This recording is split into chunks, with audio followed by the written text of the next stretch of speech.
Hey there, everyone. This is my first stream doing this. I assume that we will have basically no viewers because this is just getting started. But my goal here, just to give you a quick rundown on that, is basically to share my love of action figures and board games by showing my haul and doing some unboxings. I am one of the owners of Atomic Empire, but this is basically a side project. Many of the products that I feature here will be things that I got from Atomic, so you should always check out atomicempire.com for your action figure and board game needs, especially board games. Our action figure selection is a little spotty sometimes. But today I'm just going to show my most recent haul of stuff that I've gotten. Not going to unbox anything except for one thing at the end of the video. And more than anything, this is checking to see how the sound and audio look and just getting a feel for the process. I'm still working on the lighting a little bit, so there's a little bit of glare on the packages, but you can bear with me through that.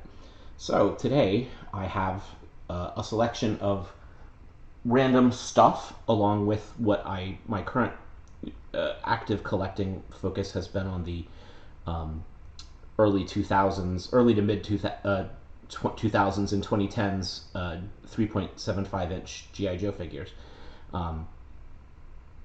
Up to and including the retro line that they did through Walmart a couple years back that was very short-lived. I've got an incredibly large selection of them, almost all in package, and I will be opening all of them at some point on this stream. But today we're just going to look at the packages of the stuff that I've gotten recently, and the first unboxing video, which will be soon, maybe tomorrow, is going to be TMNT, both Loyal Subjects and NECA TMNT toys. As you can see, one is here in the middle.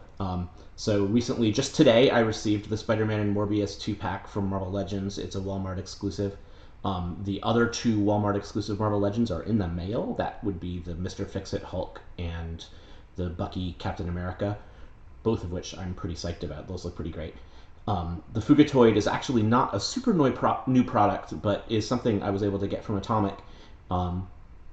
He's a character that I don't have a whole lot of familiarity with, but I know that he predated the Teenage Mutant Ninja Turtles as a Mirage character back in the early comic era for them.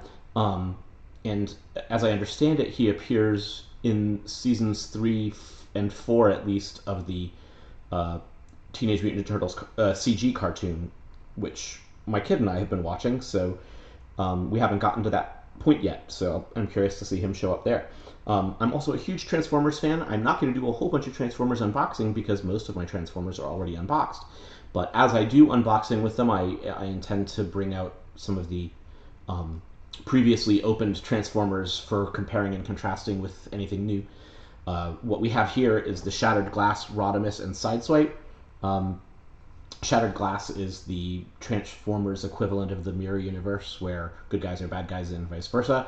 So what you have here is Rodimus, which is a remold and recolor of the Studio Series Hot Rod, and Sideswipe is a similarly recolor of the Earthrise Sideswipe. And you can see on here, you also have this Minicon, and I don't know anything about that character because I haven't read the Shattered Glass comic. But those are some pretty cool looking figures. I particularly like these side rails that go on here. They didn't do those for the Sideswipe, and I think those make him look pretty cool. I wish we had those in black for Sideswipe, the regular Sideswipe. Yeah, so that's that. And then what we've got next is some of the 6-inch G.I. Joe Classifieds. Snake Eyes and the Crimson Guard. These just came. They're another Walmart exclusive line where the figures are... Oh my gosh, stop, it's teetering. Where the figures are recolored to match the classic toy figures. Walmart wisely, and that's sarcasm, shipped these in envelopes rather than boxes, so you can see that the Snake Eyes package, maybe you can't, it's sort of off the top. The Snake Eyes package is pretty well bent up on the top, but I plan to open them, so that's okay. I actually got 2 of the Crimson Guard because it's probably my favorite design of a G.I. Joe character. I've got 2 of the regular numbered boxed release of the Crimson Guard, but I actually kind of think that this classic one looks better. I'll compare and contrast them when I open them somewhere down the line, because most of my G.I. Joe Classified is still in package right now.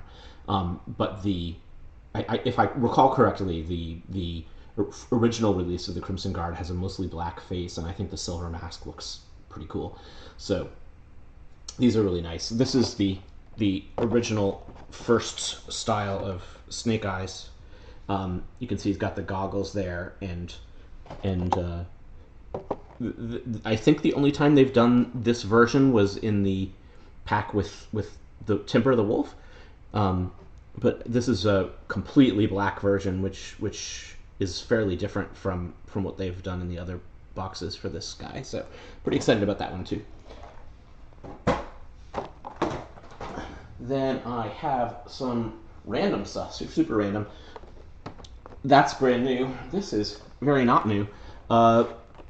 This is, you can hardly see it, the package is so, there's so much plastic in there. But this is Judge Dredd on his Lawmaster motorcycle. I'm not a huge Judge Dredd fan, but I thought this was a pretty cool figure. And Haya makes some awesome 3.75-inch scale toys, so I'm excited to get that out and see what that motorcycle's like. Maybe we can put a G.I. Joe on it. And this is not a good figure. Like, I kind of like Loyal Subjects' TMNT stuff, but I have this and the Angel, which I should have brought up for it, but the Angel, both of these came out several years ago at least. Her face mold is just terrible. There you go. It just doesn't look like her at all, and it's way over makeup, and just kind of, what were they thinking on that? But it's cool that it comes with the scythe from the last season of the show, and I think I wish they did a few more characters, but having a Buffy and Angel's kind of fun.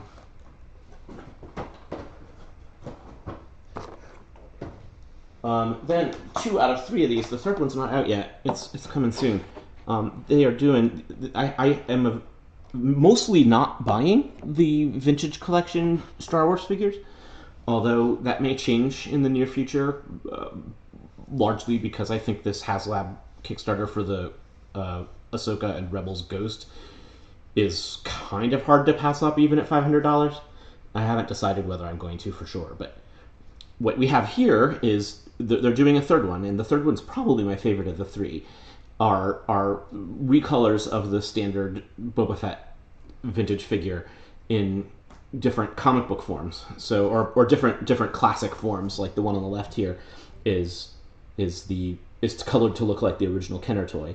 It still has all the full articulation of the vintage line, but it has the original Kenner coloration. You can see it has a solid red rocket on his backpack there.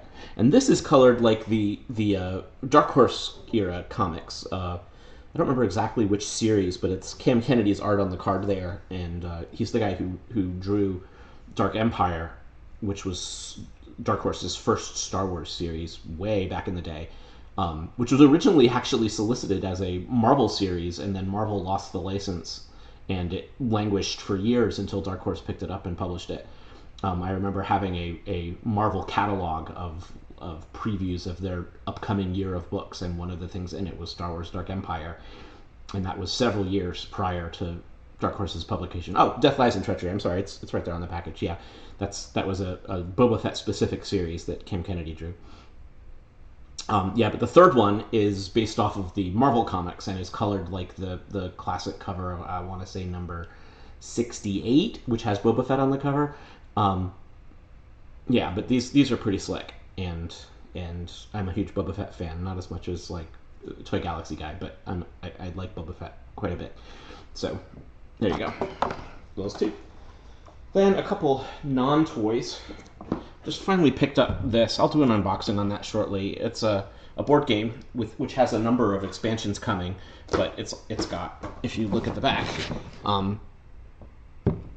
miniatures of several aliens and colonial marines, and wow, so much reflection, and those look pretty cool. It seems very Nemesis slash Battlestar Galactica style, like running around a ship avoiding bad guys, but that probably not Battlestar Galactica, because I assume it doesn't have secret traders, but that should be fun to learn more about. And then I'm a big fan of the things that Fantasy Flight is doing with the hobby side of Star Wars right now. This is Shatterpoint, which is their skirmish level game. The two new Arby's that just came out this week, or last week, I guess, which is the Mace Windu and the Night Sisters, which also has Savage in it. I think those are pretty nice, and I like the larger scale of these, so those will be fun. And then last thing before I get to G.I. Joe is some DC McFarlane Multiverse stuff. These are, I don't know, I don't love the scale. I feel like these are too big, but your mileage may vary on these. Picked up Lobo and the Signal. So much glare. And yeah, let's just look at those two, because the other three are giant. Lobo's not a character that I'm a huge fan of, but I think it's a pretty solid figure. I like the big chain. I think it has a very classic Lobo style look to it, even though it's based off of the more recent representations. And the Signal's just got such a cool costume. It brings a little bit of color to the Bat family, so when we get this open, we'll put him with the rest of the Bat family and see how they all look together. And then here I'm so conflicted about these two guys. I'm moving back further. So, Darkseid, Calabac. Calabac, first of all, the Darkseid is based off his representation in the Justice League movie, which was a disaster of a movie, and Darkseid wasn't even in the theatrical release, only in the Snyder Cut, which only made a long and dull movie longer and duller. You may disagree with me on that, but I'm sticking with it. And I wish he had a little bit more of a comic book look. The shirtless appearances and sort of like carved in Omega symbol on his chest. It's just, I don't love it. But that's fine. It's still a cool figure. Calabac is a great figure, but he's too big, right? I mean, like, when I picture Calabac, I don't picture him as tall as Darkseid and bulkier than Darkseid. I picture him like easily a head shorter or more. So I don't know. I feel like somebody somewhere just got the scale wrong on that figure, that it should be like easily half the size. Would have been fine and still feel like Calabac to me. But Calabac, like my strongest impressions of Calabac are like back in the Super Friends, I guess, because or Superpowers, and he was not this big in that. I'd need to go back to some of the New Gods stuff, like the early Kirby stuff, and see how he looked, how big he was there. But I'm pretty sure he wasn't bigger than Darkseid. That's very strange to me. And then finally from the DC, this one's pretty sweet. The gold labeled Superman versus Doomsday. That's just awesome. Let's take a look at that Doomsday a little closer if we can. Can't really. So I really like this. I think the torn up Superman costume is nice. I think Doomsday looks amazing. I don't believe it has a base with it, like most of their 2-packs do. No, it doesn't. So it's just the figures, which is fine. I feel like I'm like, I don't have a lot of the multiverse stuff compared to a lot of the other toy lines I have.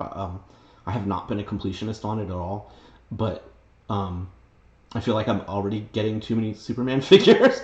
But the Doomsday is great, and I'm curious to see him next to the Dark Knight's Doomsday. What's his name? I can't remember. But the Dark Knight's figure, I also got the 2-pack with Superman and the Dark Knight's Doomsday character, which I think is the Dark Knight's Superman. And yeah, they have a lot of similarities, so it'll be fun to put them together. But yeah, that's pretty cool. All right, so that gets us to the G.I. Joe. All right, so I've been basically just going nuts on this stuff. So I've got a lot. So let's show off what's sitting here. I will cut that out because that was not awesome. So here I've got the Ostraker, the tan one with Leathernet. You can see that the top of the Ostraker came off in the package. These packages look really nice, and I remember when they were new. Long story short, back in the day, in the early years of our brick and mortar store, the Atomic Empire brick and mortar store, we carried this product line, and all the way through it, we had cases and cases of this stuff. I kept saying to myself, hey, I should be buying these. And I didn't, and now I'm paying way more for them, which is, I guess that's what you get for not buying things that you think are cool at the time. Yeah, but I was going to say that these packages look really nice. They're a great way to display the toy, but they were not great for long-term storage in this format because there's nothing really holding the things in place, and easily half of, I think I have just about everything, with maybe a couple exceptions, that was released in the 25th anniversary, super big plastic window boxes, and I don't think I have a single one without a piece rattling around inside, or more than a piece. In this case, that's a pretty big piece. But yeah, so that's pretty sweet. And then we have the Stinger, kind of a companion piece to the Vamp, which I have, but it's not in this haul. I've had it for a while. I love this driver. I think that Cobra driver is probably my favorite of the ones in the 25th collection. The red mask is really cool. I like the striping on his hat. That's pretty nice, and you can see that the rockets are not entirely stable, but that's a nice looking vehicle.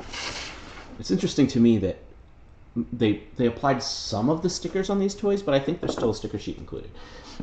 So when I do the unboxing, I will not do the stickers in real time because you guys don't want to wait for that, but I will do them eventually. And then third, we've got the blue Hiss.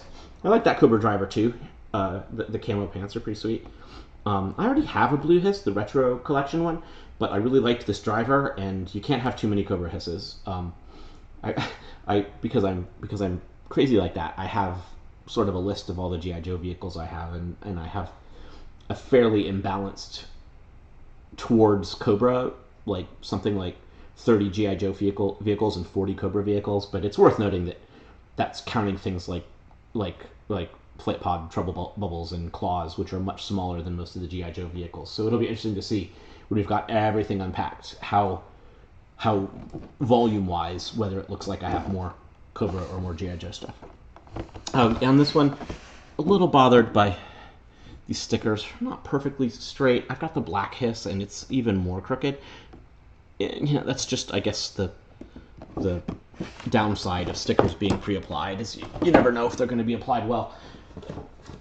Alright, so then I've got a couple of the Rise of Cobra things. I've got the Snarler Cycle, which comes with Beachhead and Wilbar. I don't know who Wilbar is, but that's an interesting Beachhead. He's all black with a green vest. That's a pretty atypical Beachhead look. And then this is the Laser Artillery Weapon, which comes with Flint. Oh my gosh, here's a cat. Flint, and I believe that's Grand Slam. Yeah, it is. Oh, Hawk and Grand Slam, sorry. They did 4 of these, and they were I don't know, Ross exclusive, something like that, and they're kind of difficult. Oh, this says Walmart exclusive, but I don't think they were ever actually released in Walmart. They're kind of difficult to get your hands on, and I'm still looking for the last one, which is the Outpost Defender, which is probably the least interesting of the 4. It's kind of like a sandbag, like a little outpost with sandbags and stuff around it, but it's going for a lot of money, so I'll get it eventually. All right, then we've got these two guys. I'm gonna put these up here because they're gonna get full. These are sort of atypically sci-fi for G.I. Joe, and I don't know if I like them, but you got the G.I. Joe Steel Marauder and the Cobra Deviant. They're very similar, but I don't know that they reuse almost any pieces. It'll be interesting to get them side by side, but I feel like Mechs is not really where G.I. Joe is at its best. I've always, and I think this is a pretty universal opinion, that felt like G.I. Joe is at its best when it's more real-world military and less sci-fi, and these are about as sci-fi as you get in G.I. Joe toy line. That said, that Cobra one looks pretty cool. That driver's nice too. And yeah, so those are pretty neat. Then we got one more big pack and a few single figures. This is kind of an interesting 3-pack. I'm going to move the camera down a little bit here. So we got here Firefly, Kamakura, and Roadblock. And I thought this is a... Oh, I'm sorry, that's Beachhead. I said Firefly. Yeah, these are all good guys. So, again, we got another Beachhead, again, not green, this time gray. So we've got a black Beachhead with the vest back there, and then a gray one looking more like Firefly, which is why I said that. This Roadblock is particularly interesting because it's really a rock block that's based off of the rock from the second G.I. Joe movie. As you can see, he's photographed down here on the corner too. I don't know that figure really has a place in my collection, but I like the other two. That's actually, like, I think one of the only 2 Kamakuras they made in the modern version of the figures. They may have done one that was a club exclusive, and I don't have any but one of the club exclusive figures. They're so expensive on the secondary market. But the original character was green, and both of the modern ones are blue. I wish they'd done a green one, but it's a pretty cool figure. It's got some of these missile launching things over here. I don't care about that stuff. I feel like a lot of these things that have the missiles, like the 2 mechs, the kind of oversized play feature aspects of it detracts, in my opinion. I think they're nicer toys without that, but oh well. So then I have a few single packed figures. Speaking of odd colors for characters with balaclavas, here's Firefly in blue instead of gray. So now we really have a hard time figuring out who's Firefly and who's Beachhead, because if you put this Firefly next to that Beachhead, I mean, I think if you were showing them to somebody who knew the classic characters but didn't know the modern figures, people would call that Firefly and this Beachhead, but that's fine. Whatever. Alright, then I've got a Night Adder, which it's a nice looking figure, but I mostly got it because I like the dog. G.I. Joe figures that come with animals are some of the best, like Crocmaster and Law and Order and those guys. Yeah. And then this is, I think, actually a character or a version of a Cobra Trooper depicted in the second movie or the first movie.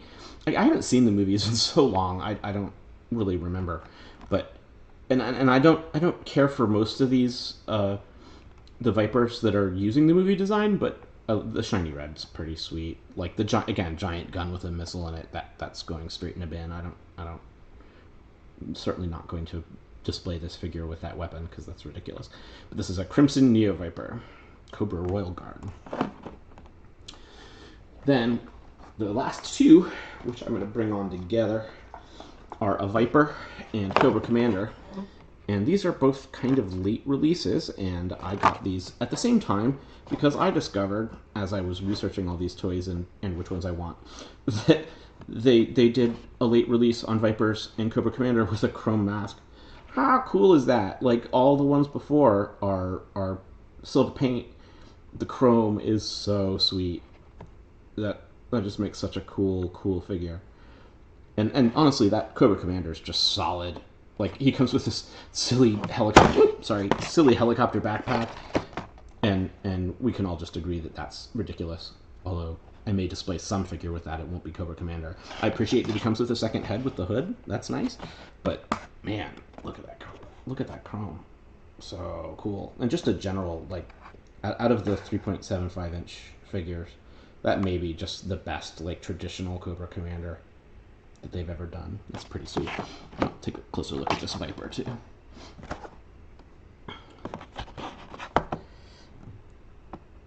Look at that. He's got an RPG and a whole bunch of guns. Look at them all. And that chrome faceplate is pretty awesome.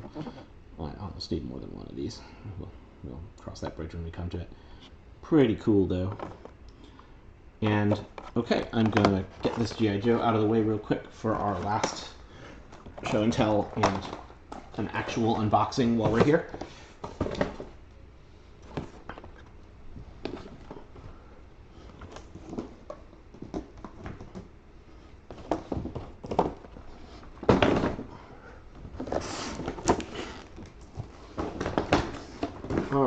So what we have here is from the Micro Galaxy Squadron. If you're not familiar, they are some really nice, almost to scale, not really, but almost to scale Star Wars vehicles. They've done everything from these, which are speeders, and I've got 9 mystery packs here. These, which are speeders, all the way up to an AT-AT, which is rather large, Millennium Falcon, and the Shuttle Tidarium, the Imperial Shuttle, which isn't out yet. Or at least I don't have it yet. I've ordered it, but it's not here yet. But those are pretty cool. So this is 9 packs. I got 6 already. Now, these are, like many mystery pack things, have rarity. So the rares in this set are General Grievous. I don't know if they're pictured on here. Oh yeah, you can see the outlines. General Grievous in his wheel bike, an Ewok on a speeder bike, and Captain Rex on a Bark speeder. I really want that Grievous in the Rex. But I got 6 already, and I'll show you what I got. I got 2 of the C-3PO and Escape Pod. This is a little bit irritating because in the first wave, this is Series 4. In Series 1 or 2, I can't remember which it was, there was an R2-D2 and Escape Pod that was a rare, and I actually pulled one. I have to assume that the fact that they've got a C-3PO and Escape Pod as a common has dropped the price on that one substantially. We've got, I think this is Echo and a speeder bike from Bad Batch. That's pretty cool. Then I've got just plain speeder, biker scout trooper, and a speeder bike. And that's Luke in a speeder bike as well. They did Leia in a previous series. And then an Ewok and hang glider. That's pretty cute. I like that one. And I think that's all 5 of the non-rares. So we're going to open 9 packs and maybe get nothing new. So we'll see how that goes. Here we go.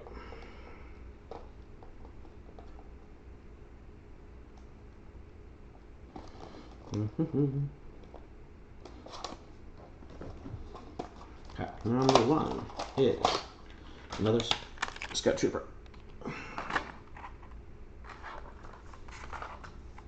Number 2. Using the wrong tool, but that's a Babylon 5 reference for those who remember that.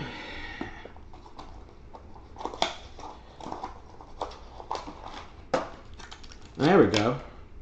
Captain Rex. Nice, nice. 2 packs in and already got a rare. Okay. Let's keep that up. The Ewok and speeder bike is probably my least. Got another. Okay.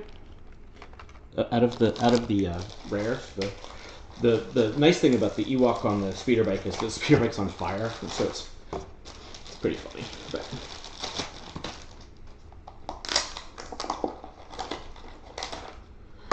another C-3PO. A lot of him.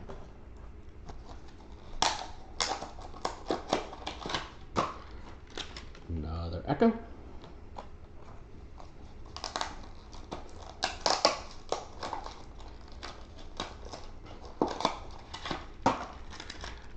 Another Scout Trooper. 3 of those. I'd much rather have 3 of the Scout Trooper than 3 of the Escape Pod. I don't know what I'm going to do with this dude. Alright, come on, Grievous, let's go.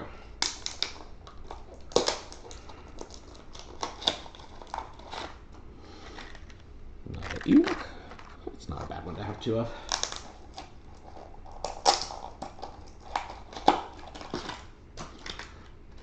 Yeah, there's the super rare Ewok on speeder bike. You can see the flames on the back of it. Alright, last pack. Grievous or no Grievous? What's it gonna be? No Grievous. No Luke. Alright, so we got final count here. We got 2 Lucan speeder bikes. 1 very rare Chase Ewok on speeder bike. 2 Ewok on hang glider. 3 Echo. 3 C-3PO, 3 Scout Trooper, and one Captain Rex. I'll give you a closer look at this Rex. Let me take the top off so it doesn't glare. That's pretty nice, right? I mean, that's an inch tall figure. That's not bad for something that small. All right, so we're missing Grievous, and I'm not going to buy more of these. I've got most of the larger vehicles from Wave 4 coming from Amazon, and at least 2 or 3 of them come with a speeder pack, so it's always possible I'll pull one out of those last few, and at that point I'll just have to buy one, because I'm not going to keep buying packs. I feel like this is pretty good, and I may even sell a couple of these. I mean, this is a pretty cool speeder, and I think that's the first time they've done that speeder, so I might keep those, but definitely don't need 3 SC3PO. But yeah, that's not a bad haul for, God, what is it, 15 packs.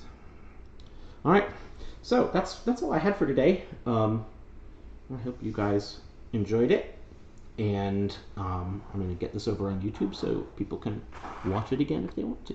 All right, and I will be back soon with TMNT. Let me talk about that real quick. So I have a pretty good selection of the TMNT figures just from the last few years. I got the new 4-pack from Target, the NECA 4-pack that's the Mirage comic style, so all in red masks.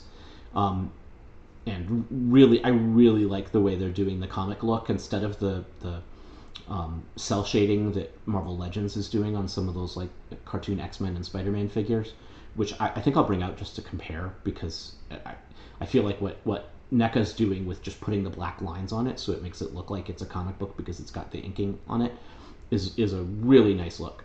I've also got the 2 4-packs that Loyal Subjects did, and Loyal Subjects is a 5-inch scale, which is kind of unusual. So they're not to scale with each other. They're going to be smaller because the NECA is 6-inch. But yeah, I've got the Loyal Subjects. Also, those 4-packs are Mirage based, so they're red masks. And NECA does have the cartoon style turtles, but I don't like the classic ones with like the letters on their belts and everything. I don't really care for that look, so I'm not going to get those. But I do have the new SDCC San Diego Comic-Con 4 turtle figures that Loyal Subjects did that are from the new movie, I believe, and they've got different head sculpts and sort of different body shapes, which is kind of neat for a change, and the colored masks. And the San Diego Comic-Con, I think that what's unique about them is that they have a wash on them to give them a sort of grimy look, which works pretty well, I think. And then also on top of all that, from NECA, I've got a fair number of their like Mirage comics and some of the characters from the classic cartoon, like April O'Neil. But one of the things that NECA's done that I think is just super cool is the Universal Monsters crossovers. I picked up NECA's Universal Monsters figures, but they're TMNT Universal crossovers, where it's a TMNT character in a universe as a Universal monster. Like one of the turtles is the Hunchback of Notre Dame, where his shell opens up and holds a whole bunch of like lab equipment, and one of them's Frankenstein. They're really, really cool designs, and those are going to be fun to look at. Yeah, so I should be back sometime soon with that. Thanks for watching.